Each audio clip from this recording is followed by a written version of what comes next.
नमस्कार, आप देख रहे हैं अपना उत्तर प्रदेश। मैं हूं आपके साथ सचिन चौहान। खबरों की शुरुआत होगी बड़ी खबर के साथ और लखनऊ से बड़ी खबर है। सीएम योगी आदित्यनाथ ने बड़ी बैठक की है। कांवड़ यात्रा मुहर्रम को लेकर यह बड़ी बैठक हुई है। यात्रा मार्ग की पूरी निगरानी को लेकर भी इस बैठक में मंथन किया गया है।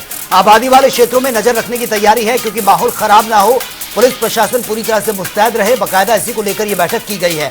तो आबादी वाले क्षेत्रों में नजर रखी जाएगी, मॉनिटरिंग की जाएगी। तो यह बड़ी बैठक मुख्यमंत्री योगी आदित्यनाथ की अध्यक्षता में बैठक हुई है। और आगे बढ़ेंगे इस वक्त एक और बड़ी खबर के साथ। लखनऊ से ये दूसरी बड़ी खबर है। कानून व्यवस्था को लेकर समीक्षा बैठक हुई है। डीजीपी प्रशांत कुमार ने समीक्षा बैठक की। वीडियो कॉन्फ्रेंसिंग के जरिए समीक्षा बैठक में शामिल हुए हैं सभी अधिकारी, सभी एडीजी, जोन पुलिस आयुक्त और आईजी भी बैठक में शामिल हुए हैं। DIG, SSP, SP video conferencing के जरिए जुड़े। कांवड़ मुहर्रम, इनको लेकर जो त्योहार आने वाले हैं, इसको लेकर ये तैयारियां कैसी रहेंगी, सुरक्षा किस तरह से रहेगी, इसको लेकर ही विचार विमर्श मंथन ये किया गया है। और सोशल मीडिया पर भी 24 घंटे निगरानी रखने के निर्देश दिए गए हैं ताकि कोई माहौल को खराब ना कर सके।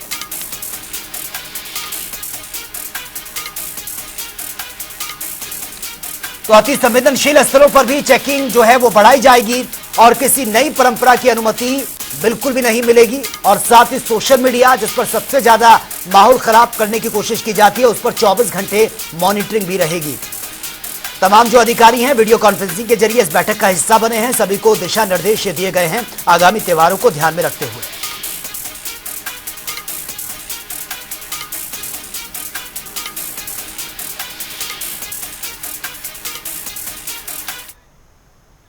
चलिए खबरों में आगे बढ़ते हैं। पिछले दिनों सहारनपुर के 2 युवकों के साथ छत्तीसगढ़ के रायपुर में मॉब लिंचिंग का मामला सामने आया था, जिसमें दोनों ही युवकों की मौत हो गई थी। वहीं आज कांग्रेस प्रदेश अध्यक्ष अजय राय और सहारनपुर सांसद इमरान मसूद गंगोह के लखनौती गांव में दोनों युवकों के घर वो पहुंचे हैं। उनके परिवार वालों से मुलाकात ये की है। इस दौरान अजय राय ने सरकार पर जमकर निशाना भी साधा है। ये बहुत ही दुखद है, ये हमारे समाज के लिए बहुत ही खराब है। और जिस तरीके से सरकारों का इस पे जो सहयोग होना चाहिए, जो सरकार को निर्णय लेना चाहिए, सरकार नहीं ले पा रही है। और उसमें मजबूती के साथ कानून व्यवस्था को जिस तरीके से करना चाहिए वो नहीं कर पा रहे। ये घटना भी हम लोगों ने देखा छत्तीसगढ़ में, वहाँ भी हमारी सरकार थी, अब नहीं है कांग्रेस, वहाँ बीजेपी की सरकार। वहाँ बताया कि इनकी डेड बॉडी तक को नहीं भेजवाया, वहाँ की व्यवस्था करके अपनी व्यवस्था से लेकर आए। कितनी शर्मनाक बात है। ऐसे ही अलीगढ़ में घटना घटी है, ऐसे ही आपके फिरोजाबाद में घटना घटी है, ऐसे ही आगरा में घटी है। और वहां पर मतलब आगरा में तो 2 सगे भाई सुसाइड कर लिए। ये हाल है। कानून व्यवस्था नाम की चीज ही नहीं रह गई। ये पूरी तरीके से मैं समझता हूं कि सरकार नाकामयाब है, जंगल राज कायम है। उत्तर प्रदेश में मानसून पूरी तरह से एक्टिव हो चुका है। झमाझम बारिश हो रही है। लोगों को राहत गर्मी से जरूर मिली है, लेकिन कई जगहों पर बारिश राहत बनकर बरसी है तो कई जिलों के लिए यह बारिश आफत बनकर भी बरस रही है। किसानों के चेहरे खिल उठे तो दूसरी तरफ जल भराव की समस्या से लोग परेशान हैं। अब मौसम विभाग ने 39 जिलों में भारी बारिश का अलर्ट जारी कर दिया। पश्चिम और मध्य उत्तर प्रदेश के शहरों में तेज बारिश की संभावना है तो कई जिलों में बिजली गिरने की भी संभावना जताई गई है। एक तरफ मानसून ने दस्तक दी तो लोगों ने बारिश होने से राहत की सांस ली है, लेकिन मुरादाबाद में पहली बारिश आफत बनकर बरस रही है। आखिर ये पूरा मामला क्या है, ये रिपोर्ट देखिए और समझिए।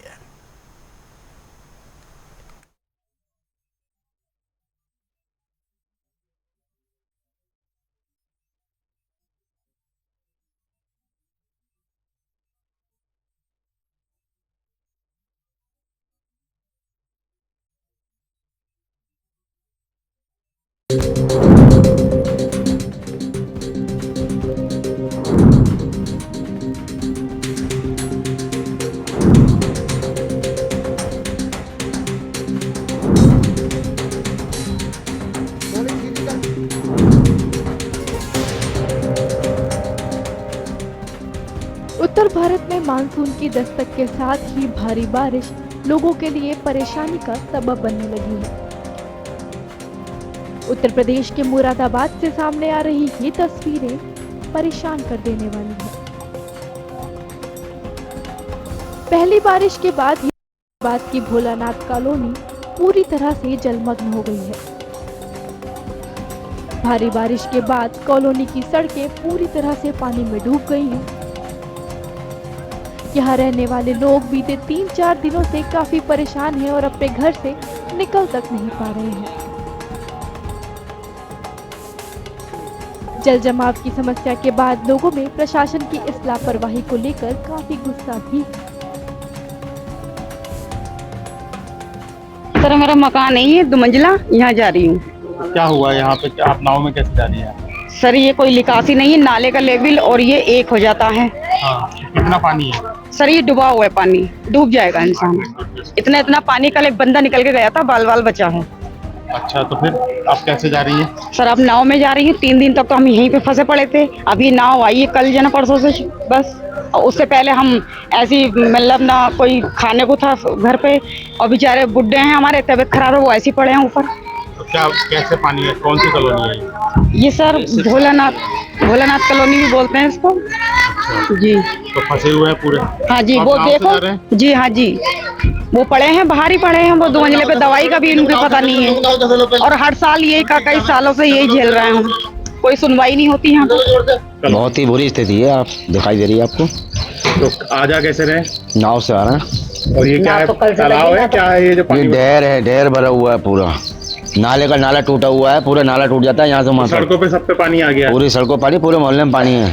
तो फिर कैसे निकल रहे हैं? जा रहे हैं, पानी में आ रहे हैं, रात को ड्यूटी से आ रहे हैं, पानी में आ रहे हैं। और नाव चली भी है? नाव तो अब आई कल से। अच्छा, उसके बाद से स्थिति खराब है? बहुत स्थिति खराब है, इतने पानी में आना पड़ रहा है हमें। ड्यूटी से आ रहे हैं, रात को आ रहे हैं 9-9 बजे। गेटों पर निकल के कीड़े मकोड़े आ रहे हैं तमाम। बारिश का पानी घरों में भरने की वजह से स्थानीय लोगों को काफी दिक्कतों का सामना करना पड़ रहा है। गंदे पानी के साथ साथ घरों में सांप और जहरीले कीड़ों के आने का खतरा भी बरकरार है।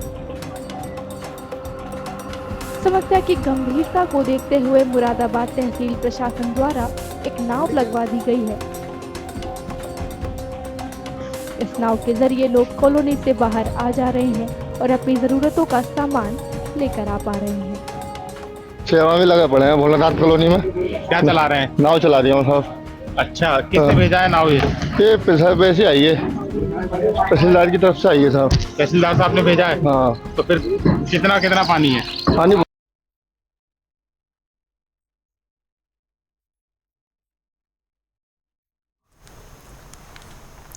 लोकसभा चुनाव में जीत के बाद प्रधानमंत्री नरेंद्र मोदी ने पहली बार मन की बात कार्यक्रम किया और आपको बता दें कि कार्यक्रम का 111वां एपिसोड है, जहां पर कार्यक्रम की शुरुआत में पीएम मोदी ने नागरिकों को संबोधित करते हुए कहा कि लोकसभा चुनाव के लिए मैं देशवासियों को धन्यवाद करता हूं कि उन्होंने हमारे संविधान और देश की लोकतांत्रिक व्यवस्थाओं पर अपना अटूट विश्वास को दोहराया है। साथियों, मैं आज देशवासियों को धन्यवाद भी करता हूं कि उन्होंने हमारे संविधान और देश की लोकतांत्रिक व्यवस्थाओं पर अपना अटूट विश्वास दोहराया है। 24 का चुनाव दुनिया का सबसे बड़ा चुनाव था। दुनिया के किसी भी देश में इतना बड़ा चुनाव कभी नहीं हुआ, जिसमें 65 करोड़ लोगों ने वोट डाले हैं। मैं चुनाव आयोग और मतदान की प्रक्रिया से जुड़े हर व्यक्ति को इसके लिए बधाई देता हूं। विश्व पर्यावरण दिवस पर एक विशेष अभियान शुरू किया गया है। इस अभियान का नाम है एक पेड़ मां के नाम। मैंने भी एक पेड़ अपनी मां के नाम लगाया है। मैंने सभी देशवासियों से, दुनिया के सभी देशों के लोगों से ये अपील की है कि अपनी मां के साथ मिलकर या उनके नाम पर एक पेड़ जरूर लगाएं।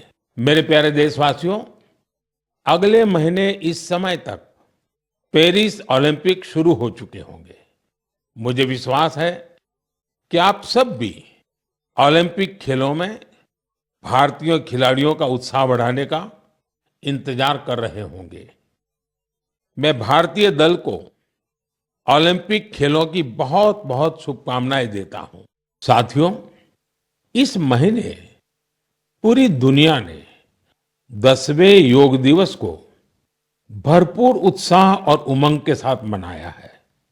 मैं भी जम्मू कश्मीर के श्रीनगर में आयोजित योग कार्यक्रम में शामिल हुआ था।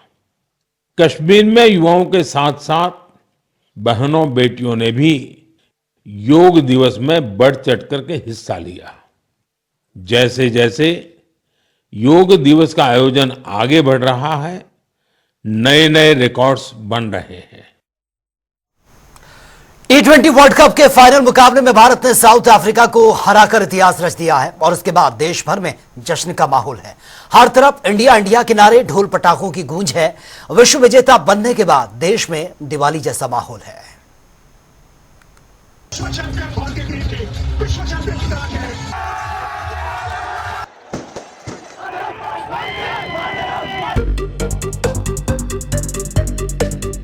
T20 वर्ल्ड कप के फाइनल मुकाबले में भारत ने साउथ अफ्रीका को हराकर इतिहास रच दिया। वर्ल्ड कप ट्रॉफी का जो सूबा था वो खत्म, अब कहानी शुरू।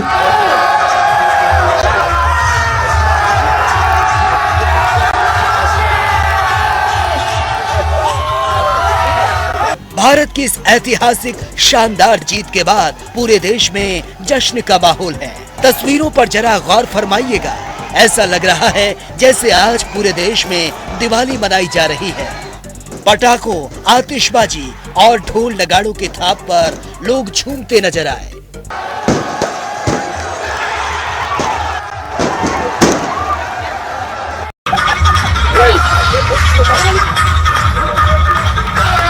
भारतीय क्रिकेट टीम की इस उपलब्धि पर प्रधानमंत्री नरेंद्र मोदी ने भी खुशी जताई।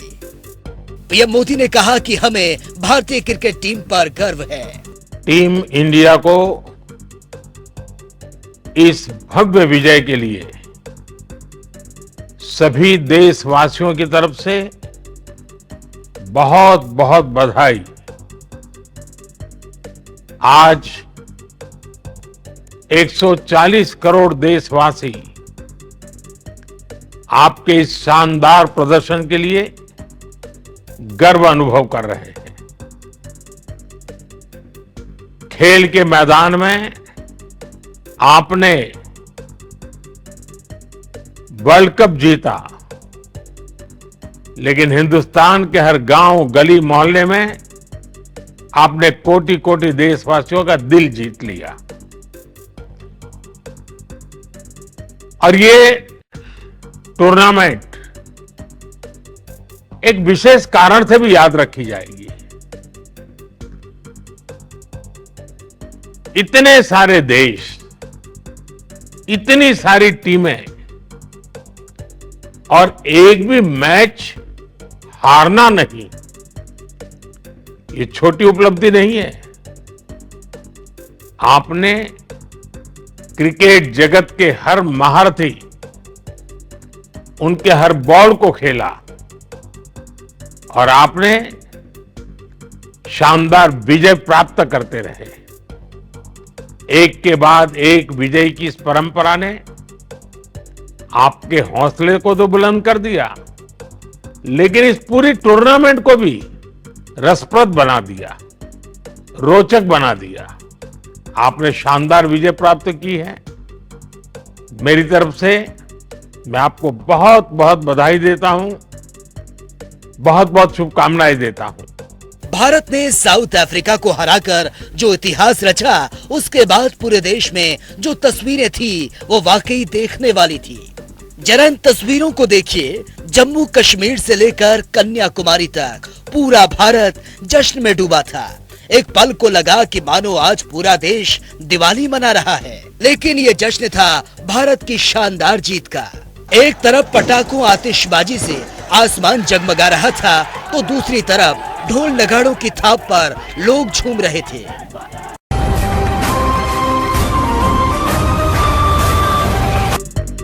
इंडिया इंडिया के नारे हवा में गूंज रहे थे। मैन इन ब्लू का उत्साह बढ़ाने के लिए देश भर के शहरों में क्रिकेट फैंस की भीड़ उमड़ पड़ी। टीम इंडिया की जीत के बाद पूरा देश जश्न के माहौल में डूब गया। वर्ल्ड कप ट्रॉफी का जो सूबा था वो खत्म, अब कहानी शुरू। विश्व चैंपियन भारतीय टीम की विश्व चैंपियन की तरह है। घरों में जश्न, सड़कों पर जश्न, देश भर में जश्न। भारतीय क्रिकेट टीम के T20 विश्व कप जीतने के बाद हर तरफ जश्न ही जश्न था। 17 साल बाद जश्न का ये मौका आया और ऐसे में हर कोई इन पलों को खुलकर जीना चाहता था। वहीं सोशल मीडिया प्लेटफॉर्म पर भी बधाई देने वालों की भीड़ रही, क्योंकि सितारों से सजी भारतीय टीम ने एक बड़े मुकाबले पर फाइनल में दक्षिण अफ्रीका को हराने के लिए पूरी जी जान लगा दी थी, जिसने फैंस को आखिरी क्षण तक उत्साहित रखा। रिकॉर्ड 20 टीमों की मौजूदगी वाली T20 विश्व कप का ये एक बेहतरीन अंजाम था। स्पोर्ट्स डेस्क, जनता टीवी। वर्ल्ड कप ट्रॉफी का जो सुपर था वो खत्म, अब कहानी शुरू।